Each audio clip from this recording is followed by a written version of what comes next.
ব্রাহ্মণবাড়িয়ার কসবা মেহারী ইউনিয়নের বল্লভপুর গ্রামে ব্যক্তি মালিকানার জায়গা দখল করে বিএনপি কার্যালয় বানানোর প্রতিবাদে সাংবাদিক সম্মেলন করা হয়।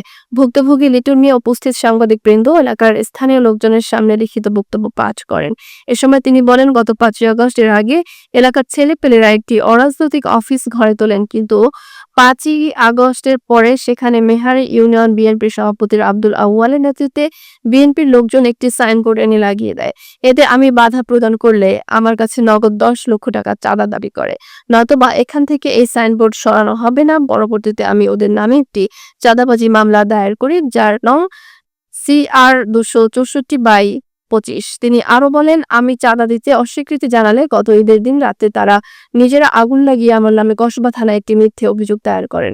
কসবা থানার ভারপ্রাপ্ত কর্মকর্তা এই বিষয়ে তদন্ত করে আমার বিরুদ্ধে অভিযোগের কোনো সত্যতা খুঁজে পায়নি। তারা আমাকে হেনস্থা করার জন্য পরবর্তীতে কোর্টের মধ্যে একটি মামলা দায়ের করেন। সাংবাদিক সম্মেলনে আরো বক্তব্য রাখেন আতিক হান্নান ও মোহাম্মদ হোসেন মিয়া সহ আরো অনেকে।